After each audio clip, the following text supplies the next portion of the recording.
Friends, स्वागत है आपका हमारे YouTube चैनल सीएमजे प्रखा पर। मैं हूं आपकी मैथ टीचर नैना। आज हम करने जा रहे हैं क्लास 10th का चैप्टर नंबर 7 कोऑर्डिनेट ज्योमेट्री। ये चैप्टर आपकी क्लास 9th में भी है, तो यहाँ पर हम 9th और 10th दोनों के कॉन्सेप्ट को इक्वली लेकर चलेंगे और उसके बेसिक कॉन्सेप्ट्स को डिस्कस करेंगे। अब मैं यहाँ पर बात करूं कि कोऑर्डिनेट ज्योमेट्री जो चैप्टर है वो कितने मार्क्स का आता है आपके क्लास 10th में। सो बच्चों, ये आपका अराउंड 4 मार्क्स का आता है। ठीक है, तो ये बहुत इंपॉर्टेंट चैप्टर है क्योंकि इसमें से एक क्वेश्चन 4 मार्क्स का भी क्या बन सकता है, केस स्टडी पे आ सकता है, या फिर नॉर्मली 3:1 के रेशियो में भी डिवाइड हो जाता है कई बार, और या फिर 2:2 के मार्क्स में भी डिवाइड हो जाता है। तो इस बार ये आपका जो चैप्टर है टोटल 4 मार्क्स का है। और इस चैप्टर में जो आपका लास्ट कॉन्सेप्ट है एरिया से रिलेटेड वो कट हो चुका है, तो हमें एरिया जो कॉन्सेप्ट है इस चैप्टर का वो नहीं पढ़ना है। इसके अलावा क्या क्या बच गया, हमें यहां पर डिस्टेंस फॉर्मूला पढ़ना है, डिस्टेंस फॉर्मूला।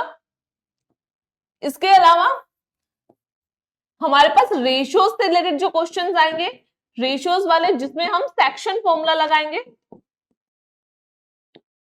हमें ये कॉन्सेप्ट यहां पर पढ़ने हैं। इससे पहले हमें ये समझना है कि कोऑर्डिनेट ज्योमेट्री आखिर होता क्या है। तो यहां पर सबसे पहले हम कोऑर्डिनेट ज्योमेट्री को समझेंगे। कोऑर्डिनेट ज्योमेट्री आपका बच्चों 2 वर्ड से मिलकर बना है, कोऑर्डिनेट एंड ज्योमेट्री।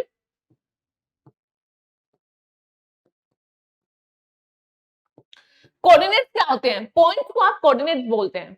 जैसे मैंने लिखा एक्स एंड वाई, ये आपका एक कोऑर्डिनेट है।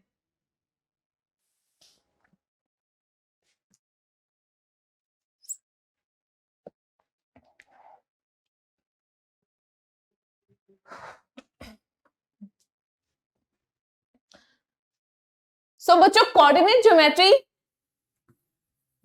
2 वर्ड से मिलकर बना है, कोऑर्डिनेट एंड ज्योमेट्री, राइट।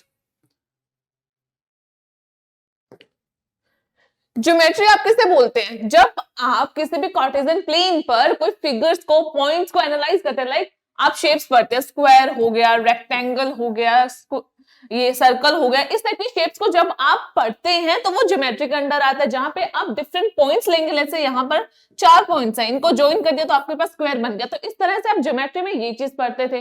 अब कोऑर्डिनेट क्या होते हैं, कोऑर्डिनेट्स होते हैं पॉइंट्स।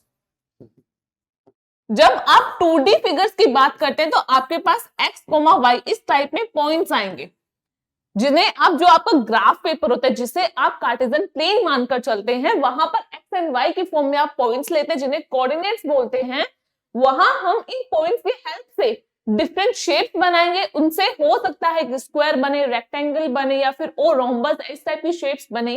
उनकी स्टडी करने को हम पूरा क्या पढ़ते हैं, कोऑर्डिनेट ज्योमेट्री बोलते हैं इन्हें। ठीक है, यहां तक तो ये कॉन्सेप्ट हुआ। अब बात आती है कि कार्टेशियन प्लेन होता क्या है। कार्टेशियन प्लेन बच्चों, जो आपका ग्राफ पेपर होता है ना, वो आपको कार्टेशियन प्लेन की तरह ही यहां पर मिलता है। जैसे ये आपका ग्राफ पेपर है, इसमें डार्क लाइंस होती हैं, फिर उसके बीच में पतली पतली लाइंस होती हैं, राइट।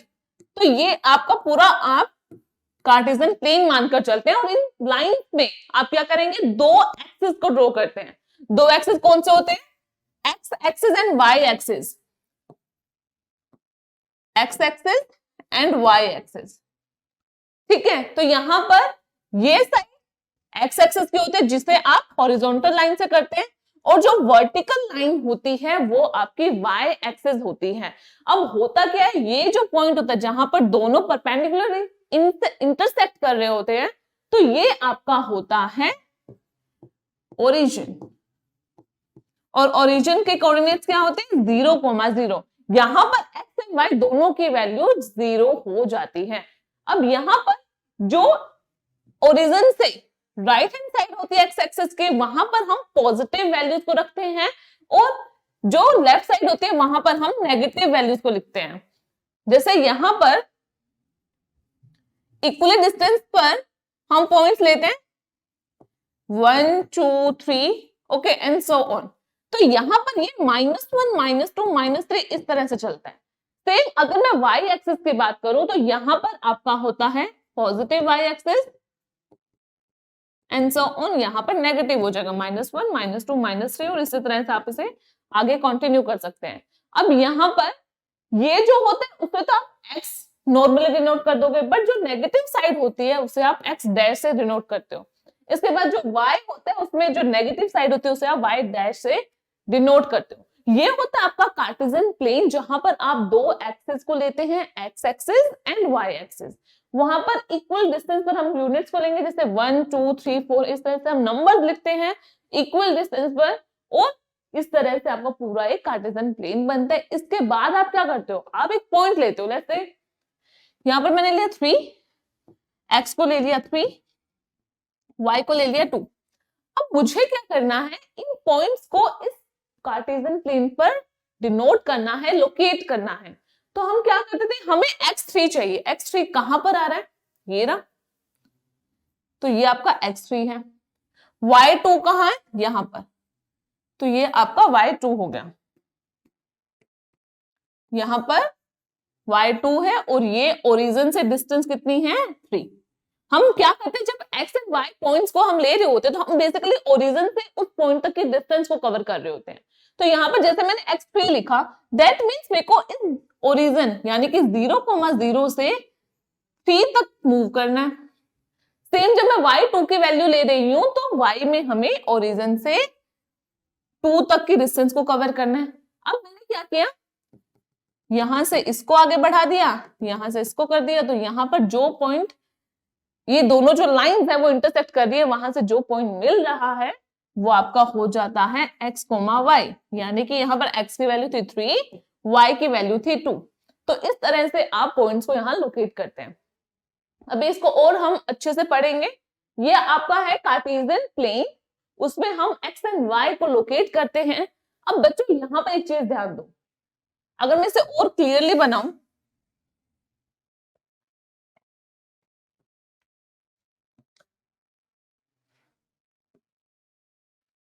लेट्स से यहां पर 1 है, 2 है, 3 है, 4 है एंड 5। ये आपका x एक्सिस, ये नेगेटिव x साइड, -1 -2 -3 -4 -5। यहाँ पर +1 +2 +3 +4 +5।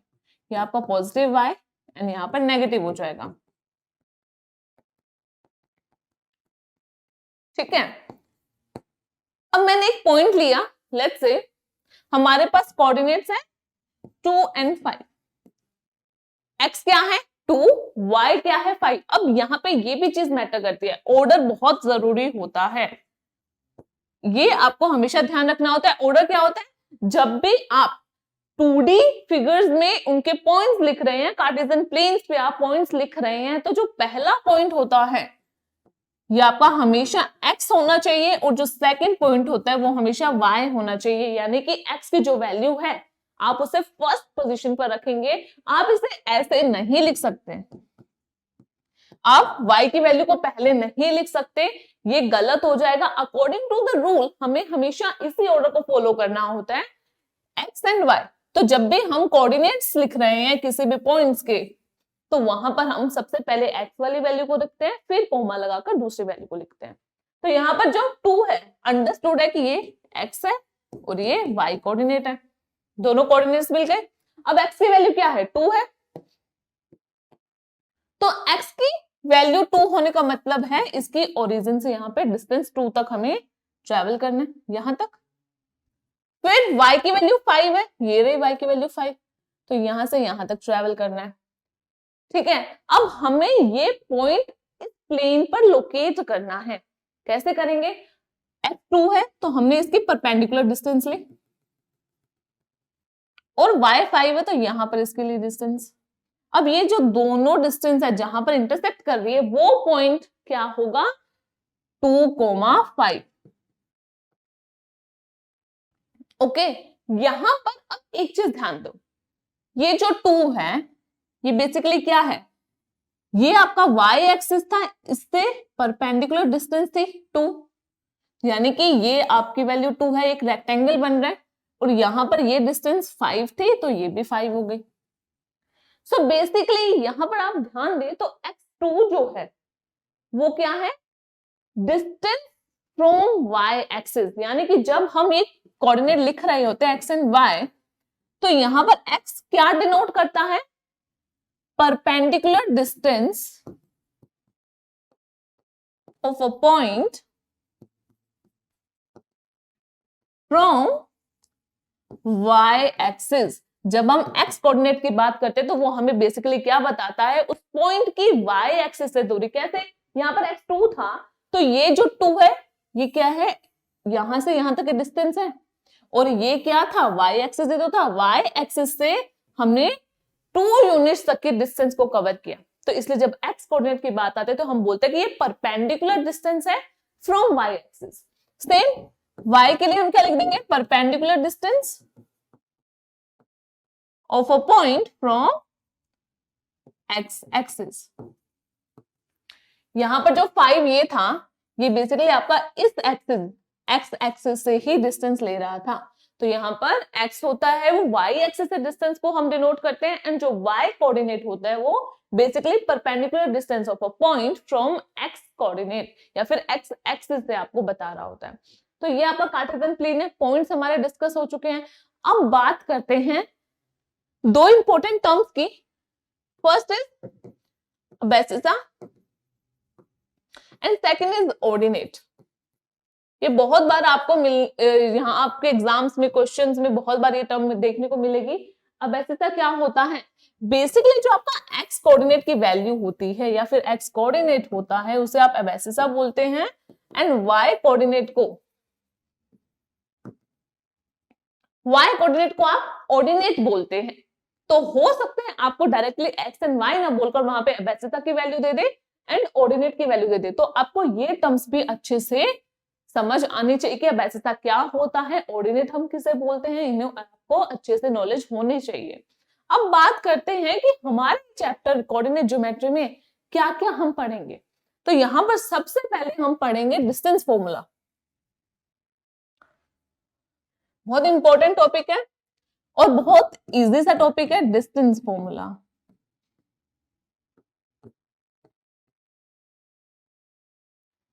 अब डिस्टेंस फॉर्मूला क्या बता रहा है?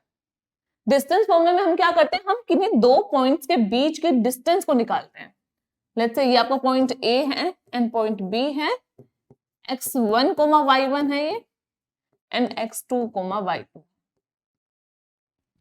तो यहां पर हमें क्या करना है? ये जो ए एंड बी है इनके बीच की डिस्टेंस को निकालना है।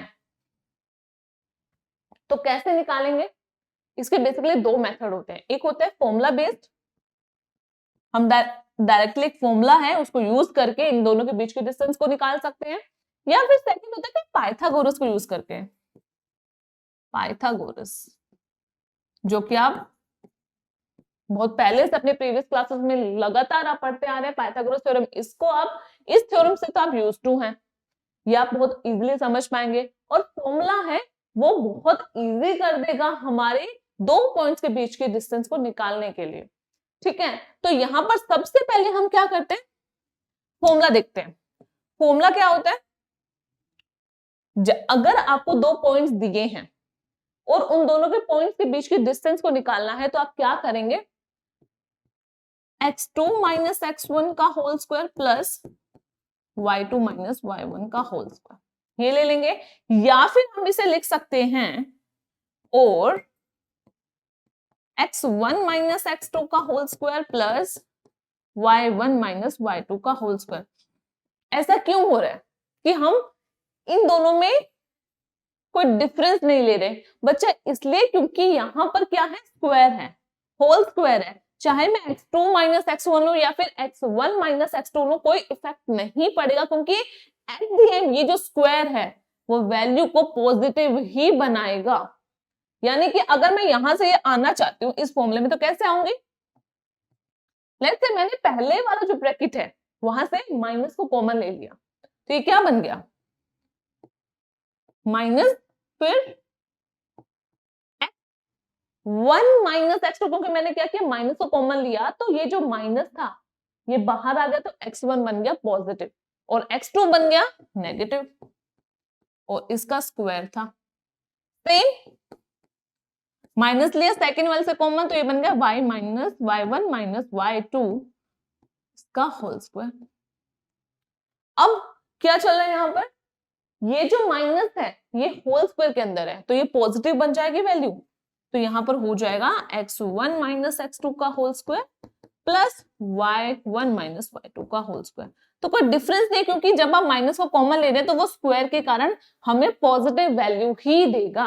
तो इसलिए इन दोनों में से आप कोई भी फॉर्मूला यूज कर सकते हैं, कोई बड़ा चीज नहीं है। कई बार बच्चे कंफ्यूज होते हैं कि मैं x2 माइनस x1 ये क्यों लेना है। कई बार बच्चे कंफ्यूज हो जाते हैं कि हमें x2 में से x1 माइनस करना है या फिर y2 में से y1 या फिर y1 में से y2।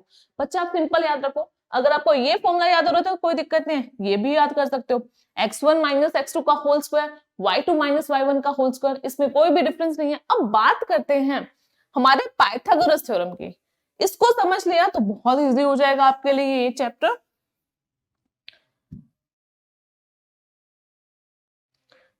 इसमें क्या, लेट्स से हमने क्या किया, कार्टेशियन प्लेन लिया, यहां पर एक पॉइंट लिया x1 कोमा y1 एंड यहां पर एक पॉइंट लिया x2 कोमा y2। ये आपका y एक्सिस है, ये y डैश हो गया, यहाँ पे x डैश और यहाँ पर x एक्सिस हो गया। अब हमने क्या किया, इन पॉइंट्स की परपेंडिकुलर डिस्टेंस ली,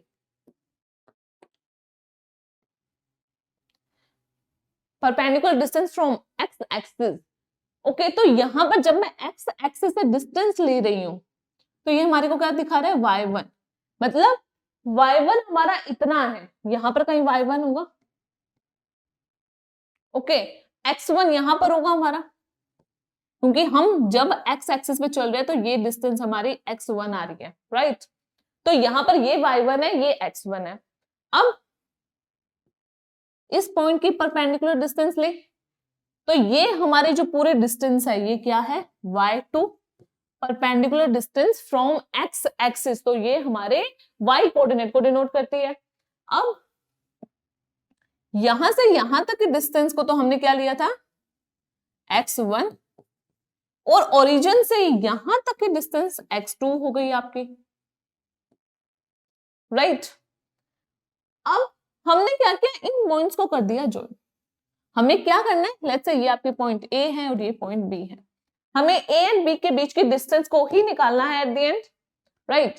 तो जब हमें A और B के बीच की डिस्टेंस चाहिए, अभी एक फॉर्मूला देखा था, फॉर्मूला क्या बोल रहा था, x2 माइनस x1 का whole square plus y2 minus y1 का होल स्क्वायर, उसका स्क्वायर रूट। या फिर हमने पढ़ा, हम इसे ऐसे भी लिख सकते हैं, x1 माइनस x2 का whole square plus y1 minus y2 का होल स्क्वायर। कोई डिफरेंस नहीं इस फॉर्मूले में, दोनों तरीके से आप यूज कर सकते हैं। अब इसके अलावा जो पाइथागोरस थ्योरम थे वो क्या बोलती है, हमने पॉइंट्स को ज्वाइन किया और यहां पर कुछ इस तरह से एक ट्राइंगल बना लिया, और ये कौन सा ट्राइंगल है, राइट एंगल ट्राइंगल है।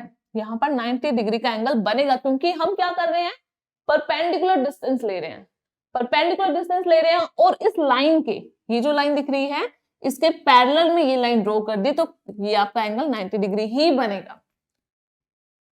अब पाइथागोरस में हमें क्या चाहिए होता है, हमें बेस, हाइपोटेन्यूज और परपेंडिकुलर डिस्टेंस, इन तीनों में से कोई दो वैल्यू पता है तो थर्ड वन हमें पता चल जाती है फॉर्मूला का यूज करके। अब मान लो यहां पर हमारे पास बेस की वैल्यू पता है एंड परपेंडिकुलर की वैल्यू पता है।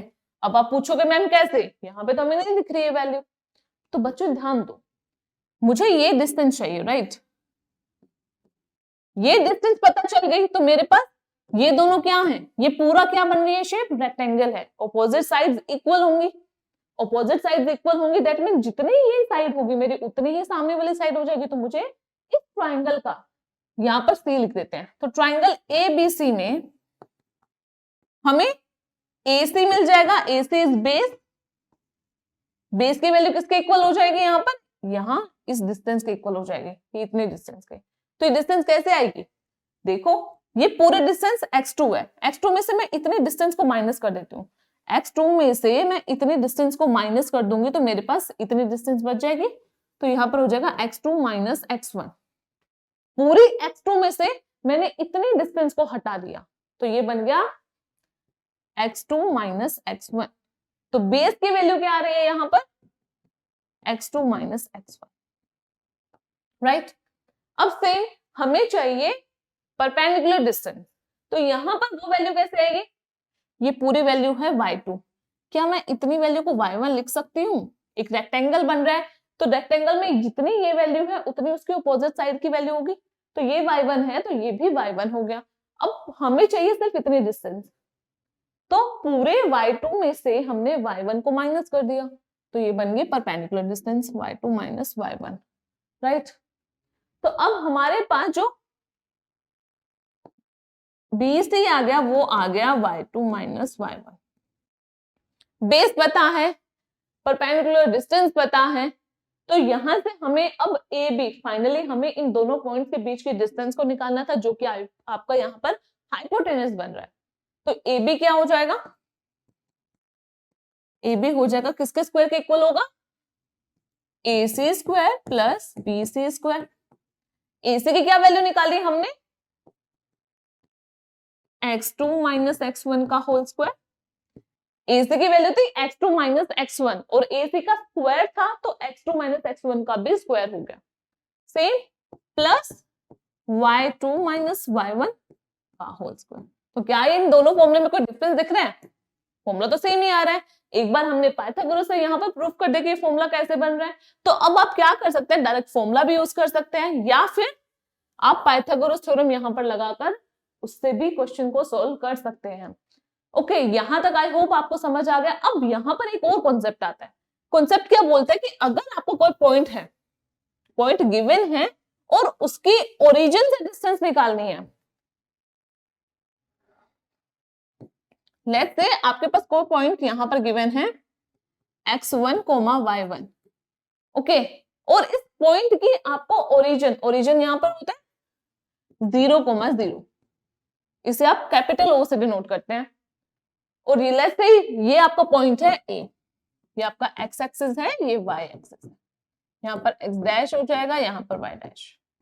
आपको क्या करना है, इस पॉइंट A की ओरिजिन से डिस्टेंस निकालनी है,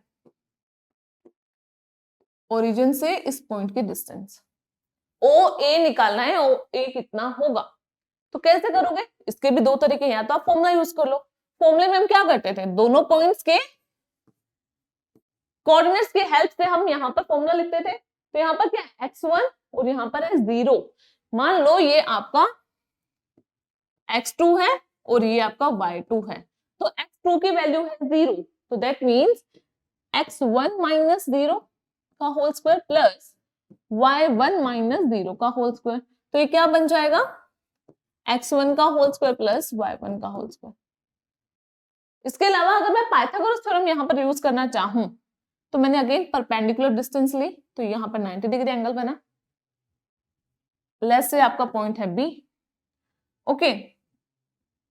अब मुझे ये बताओ OB कितना होगा, ओरिजिन से इस पॉइंट B तक की डिस्टेंस x1 हो जाएगी क्योंकि हम x एक्सिस में मूव कर रहे हैं, और AB की कितनी होगी, जितनी की y एक्सिस पे ओरिजिन से डिस्टेंस होगी, तो ये डिस्टेंस कितनी है y1। अब हमें OA निकालना था, हाइपोटेनस की वैल्यू निकालनी थी, तो पाइथागोरस थ्योरम क्या बोलती है, OA square is equals to, या फिर हम डायरेक्टली से लिखें तो OA is equals to AB square plus OB square.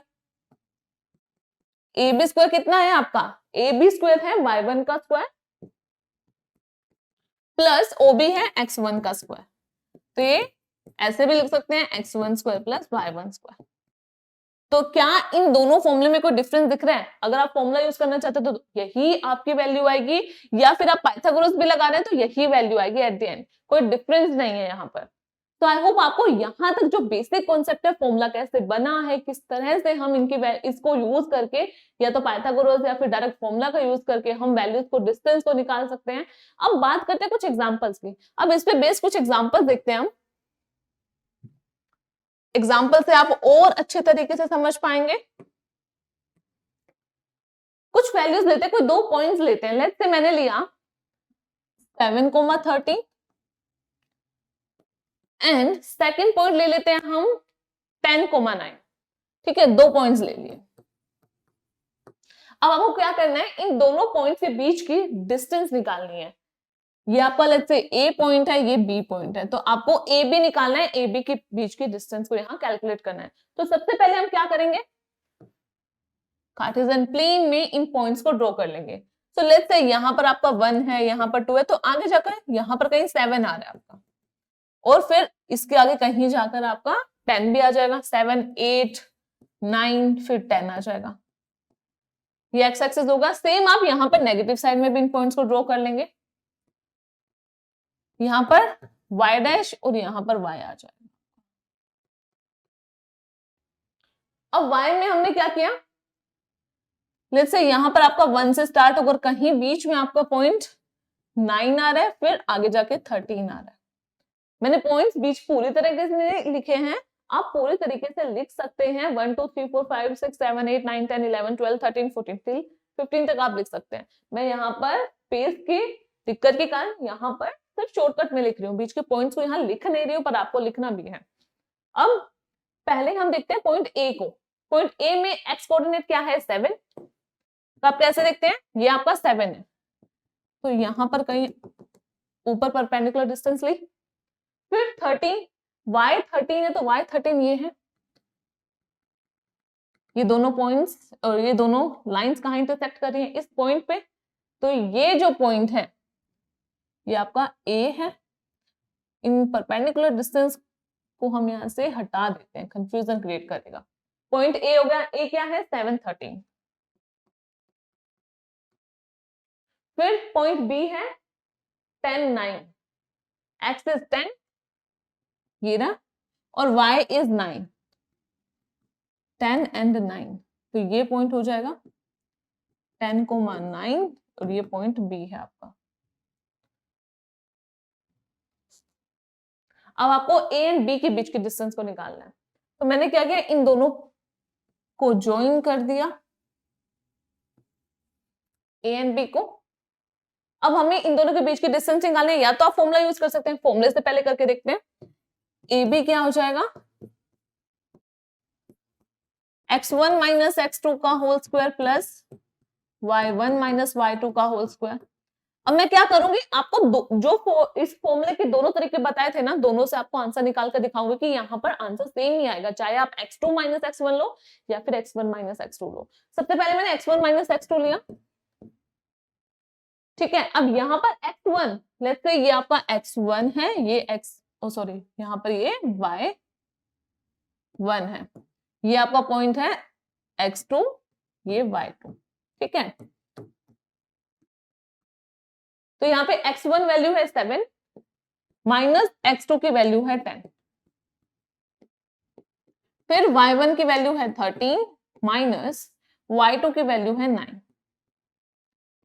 तो 7 माइनस 10 होता है माइनस का 3, उसका होल स्क्वायर हो गया, प्लस 13 माइनस 9 4 होता है, 4 का होल स्क्वायर हो गया, 3 का स्क्वायर है 9, 4 का स्क्वायर है 16, 16 प्लस 9 हो गया 25, 25 हो जाएगा 581। सो 25 का स्क्वायर रूट होता है 5, सो यहाँ पर 5 यूनिट्स, यानी कि ए एंड बी के बीच की डिस्टेंस 5 यूनिट्स है। अगर मैं इस फॉर्मूले को चेंज कर दूं, अब मैं इस फॉर्मूले का यूज करती हूँ, x2 माइनस x1 का whole square plus y2 minus y1 का होल स्क्वायर, देखते हैं क्या आंसर आता है। x2 की क्या वैल्यू है 10, 10 minus 7, right, and y2 is 9, 9 minus 13 का होल स्क्वायर,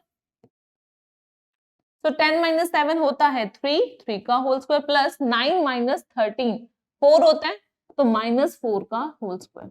तो यहाँ पे बनेगा 3 का स्क्वायर 9 माइनस 4 का स्क्वायर क्या हो जाएगा 16, 16 प्लस 9 होता है स्क्वायर रूट 25, स्क्वायर रूट 25 की वैल्यू आ जाएगी 5 यूनिट। तो क्या आंसर डिफरेंट आ रहा है, नहीं, आंसर तो सेम ही आ रहा है। तो चाहे आप इस फॉर्मूले का यूज करो चाहे इस फॉर्मूले का यूज करो, आपका आंसर सेम आएगा। अब बात करते हैं पाइथागोरस की, इस पे पाइथागोरस कैसे लगाएं। देखो, पाइथागोरस के लिए हमें ट्रायंगल बनाना होगा,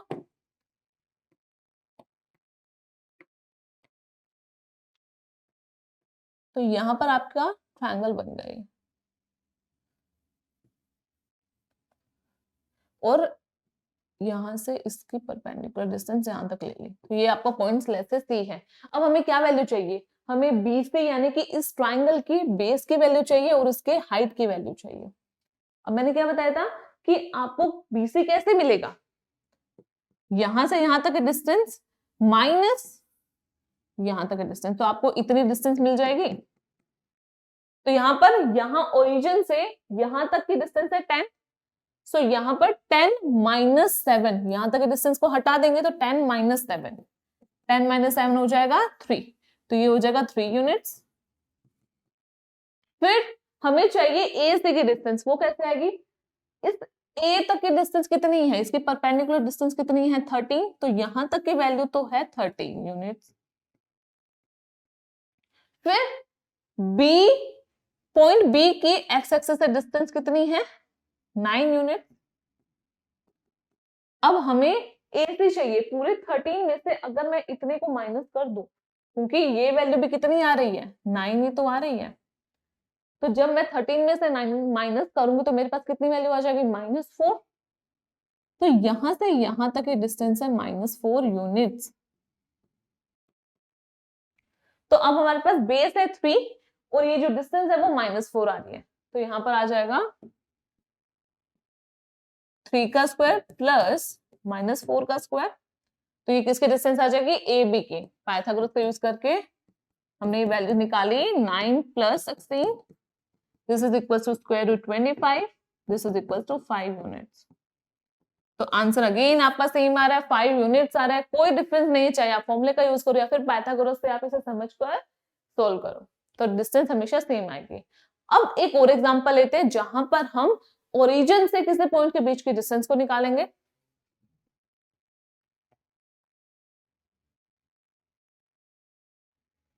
जैसे एक पॉइंट लिया 6, -6,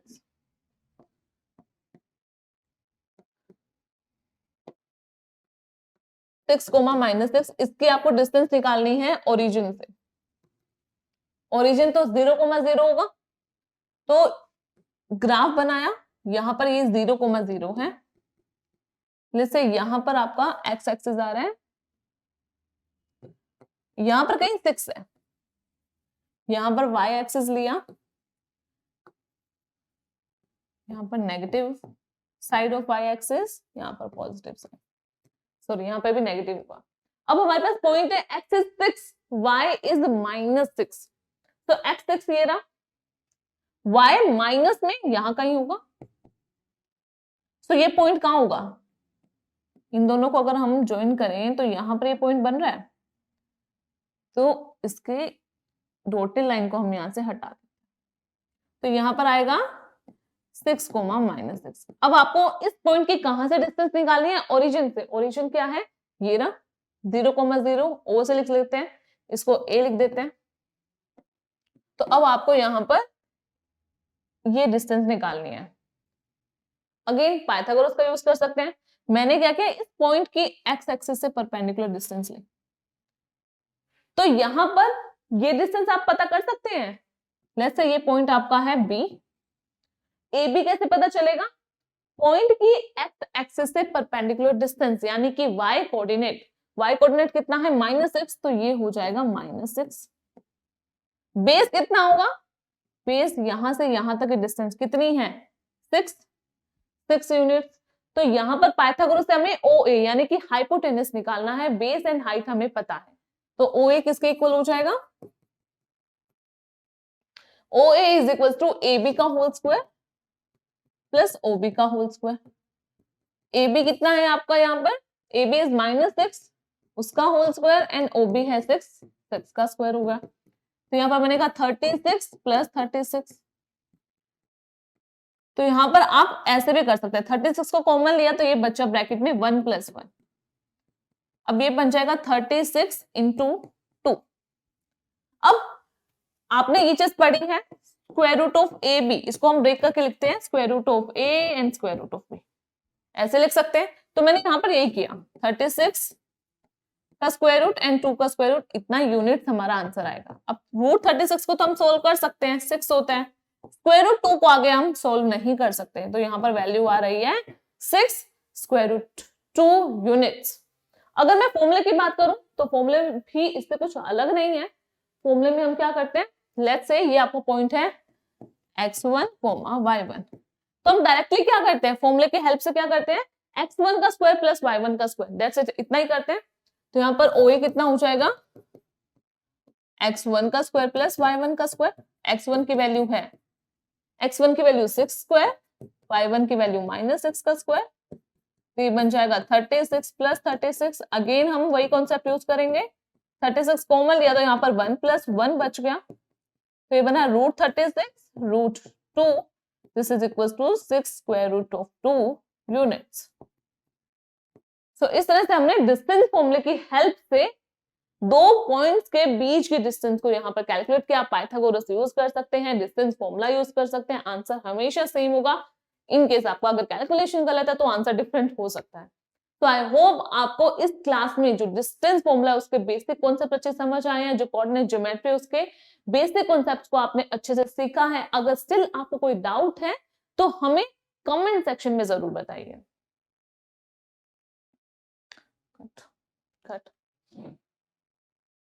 सो इस क्लास में हमने अभी तक डिस्टेंस फॉर्मूला पढ़ लिया, कोऑर्डिनेट ज्योमेट्री उसके बेसिक कॉन्सेप्ट, कार्टेशियन प्लेन क्या होता है, बेसिस एंड ऑर्डिनेट्स क्या होते हैं, इसके अलावा कोऑर्डिनेट्स क्या होते हैं, हम कार्टेशियन प्लेन में कैसे काम करते हैं, ये सारा हमने सीखा। अब इसके कुछ डेफिनेशंस की बात करते हैं। तो यहाँ पर कुछ डेफिनेशंस मैंने यहाँ लिखी है, देखो, Cartesian coordinate system, there is a Cartesian plane which is made of two numbered lines which are perpendicular to each other. X-axis horizontal line, Y-axis vertical line. इसके बाद any point on this coordinate plane is represented by the ordered pair of numbers. ये क्या होते हैं, ordered pair. X, Y भी लिख सकते हैं, A, B भी लिख सकते हैं। तो ordered pair होता है, यहाँ पर हमेशा फर्स्ट जो वैल्यू होगी वो X की वैल्यू होगी, x कोऑर्डिनेट की वैल्यू होगी, सेकंड पे y कोऑर्डिनेट की वैल्यू होगी। आप पहले y वाली वैल्यू को नहीं लिख सकते, ये गलत हो जाएगा। उसके बाद the distance of any point from the y axis, distance from y axis, perpendicular distance from y axis is called x coordinate और abscissa, and distance from x axis, perpendicular distance from x axis is called y coordinate और ordinate. ये abscissa and ordinate आपको हमेशा ध्यान में रखना है। क्या करता है एग्जामिनर, ट्रिकी करने के लिए क्वेश्चन को एक्स कोऑर्डिनेट वाई कोऑर्डिनेट को यूज ना करके एबसिसा एंड ऑर्डिनेट की वैल्यू को दे देता है, और बच्चों ने अगर नहीं पढ़ा होगा तो वो कंफ्यूज हो जाएंगे कि ये कहां से आ गया। तो इसलिए ये टर्म्स आपको अच्छे से पता होनी चाहिए। Last point, the Cartesian plane is divided into 4 quadrants. अब होता क्या है, देखो, ये लिया एक्स एक्सिस, यहाँ पर negative side y and y axis. मैंने क्या किया, मान लो ये मेरे पास पूरा प्लेन था, इतना कोई खाली पेपर था, ग्राफ था मेरे पास, ठीक है। मैंने क्या किया, इनके बीच में दो लाइंस ड्रॉ की, हॉरिजॉन्टल वर्टिकल, दोनों एक पॉइंट पर इंटरसेक्ट करी, दिस इज ओरिजिन। अब मैंने क्या किया, इस पूरे प्लेन को ना 4 पार्ट्स में डिवाइड किया। कौन से पार्ट्स है, first, second, third and fourth. अब इनको क्या बोलते हैं, हम इन्हें क्वाड्रेंट्स बोलते हैं। 4 क्वाड्रेंट्स में आपका जो प्लेन है, कार्टेशियन प्लेन है, वो डिवाइड होता है। This is your first quadrant, this is your second quadrant, this is your third quadrant, this is your fourth quadrant. तो 4 क्वाड्रेंट में आपका जो प्लेन है, कार्टेशियन प्लेन, डिवाइड होता है जब आप एक्स एंड वाई एक्सिस को यहां ड्रॉ करते हैं। तो यही पॉइंट आपका लास्ट पॉइंट बता रहा है। इसके बाद बात आती है कि equation of a straight line. अब स्ट्रेट लाइन आप ड्रॉ करते हैं, उसके इक्वेशन क्या होते हैं, कई बार आपको स्लोप पूछ लेता है।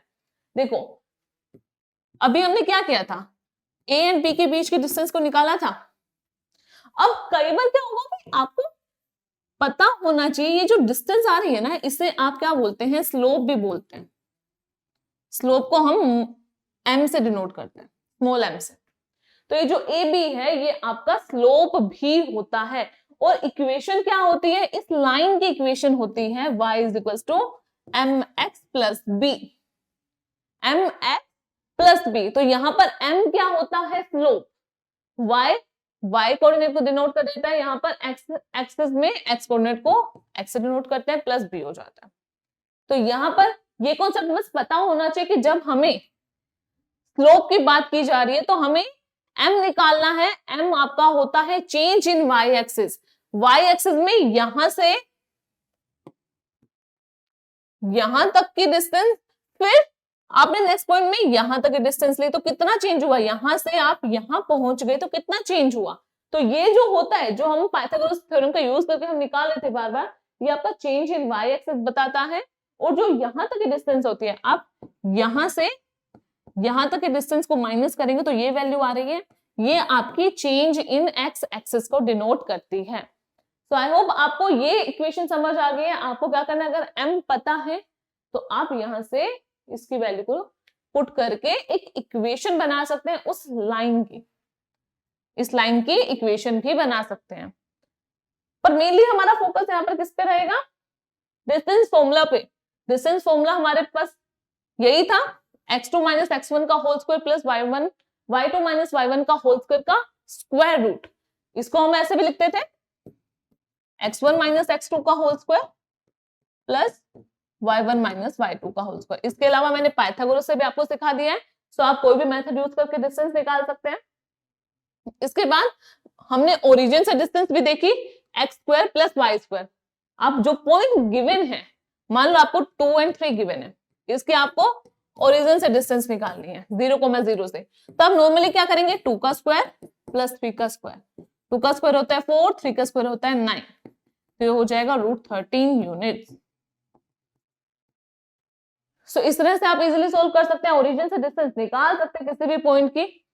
अब इसके बाद बात आती है क्वाड्रिलेटरल्स की। अब आपको ये क्यों पता होना चाहिए, आपके जो एग्जांपल्स आएंगे ना उसमें आपको पॉइंट्स गिवन होंगे, उन पॉइंट से हो सकता है स्क्वायर बने, रोम्बस बने, कोई पैरेललोग्राम बने, रेक्टेंगल बने, तो आपको उन पॉइंट्स के बीच की डिस्टेंस को निकालना है और वहां से आप आइडेंटिफाई करेंगे कि ये पॉइंट्स हैं, वो स्क्वायर बना रहे हैं, रेक्टेंगल बना रहे हैं। आपको ड्रॉ करने की जरूरत नहीं पड़ेगी, डिस्टेंस फॉर्मूले की हेल्प से आप इजिली उन पॉइंट्स के थ्रू पता कर पाएंगे कि स्क्वायर है, रेक्टेंगल है, पैरेललोग्राम है या अदर कोई क्वाड्रिलेटरल है।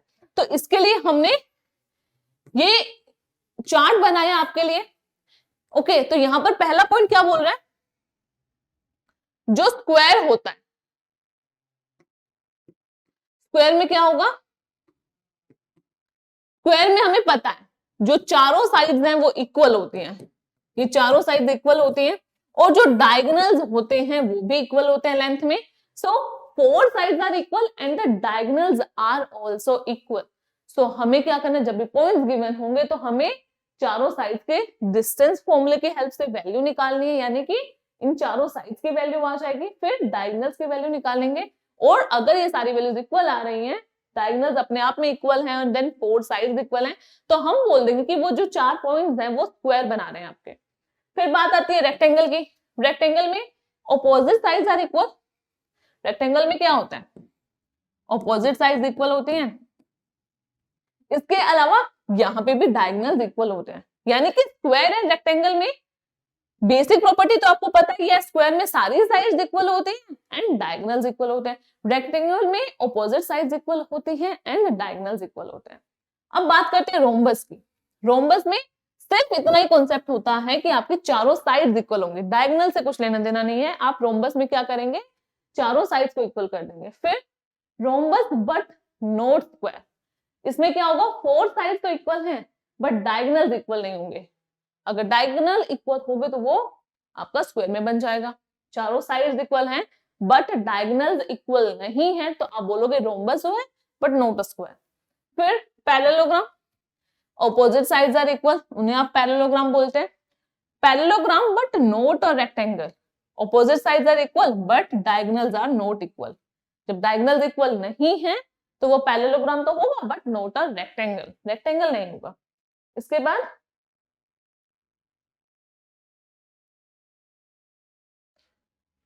आगे कुछ और थे, this clean triangle if none of its sides are equal.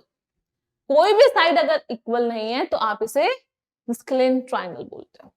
N isosceles triangle, any 2 sides are equal, कोई भी 2 साइड्स इक्वल होगी तो वो आइसोसेलेस ट्राइंगल हो गया। इक्विलैटरल ट्राइंगल होता है its all 3 sides are equal, equilateral में क्या होता है, तीनों साइड तो इक्वल होती है, तभी तो आप इक्विलेटरल यानी कि सारी साइड इक्वल होती हैं। और राइट ट्राइंगल पता ही है, एक एंगल 90 डिग्री होता है, the sum of the square of any two sides is equal to the square of the third side. Pythagoras से तो यूज कर रहे हैं। यहाँ पे लेट्स से ए है, बी है, सी है, तो बीसी का जो स्क्वायर है, एक साइड का स्क्वायर किसके इक्वल होगा, जो बाकी दोनों साइड्स हैं उनके स्क्वायर के सम के इक्वल होगा। यही यहाँ पर बोला गया है राइट ट्राइंगल के केस में। तो इस तरह से आप इजिली आइडेंटिफाई कर पाएंगे। आप क्या करना है, इस टेबल को, इस चार्ट को आपको ध्यान में रखना है। कभी कंफ्यूजन हो तो आप इसका स्क्रीनशॉट लेकर रख सकते हैं यहाँ वीडियो से, और जब भी आपको जरूरत पड़े, बट आपको यहाँ पर ये बेसिक नॉलेज होनी चाहिए, क्योंकि एग्जाम्स में डायरेक्टली पूछेगा कि ये जो 4 पॉइंट्स है वो स्क्वायर बना रहे हैं, रेक्टेंगल है या पैरेललोग्राम है, तो आपको ये बेसिक पॉइंट्स पता होने चाहिए। सो आई होप आपको यहां तक अच्छे से कॉन्सेप्ट समझ में आ गया होगा। आई होप आपको आज की वीडियो पसंद आई है। पसंद आई है तो इसे लाइक एंड शेयर कीजिए, चैनल को सब्सक्राइब कीजिए, और ऐसे ही इंटरेस्टिंग वीडियोस के अपडेट के लिए बेल आइकन जरूर प्रेस कीजिए। मिलते हैं अपने नेक्स्ट वीडियो में इसी टॉपिक को आगे कंटिन्यू करते हुए। Thank you.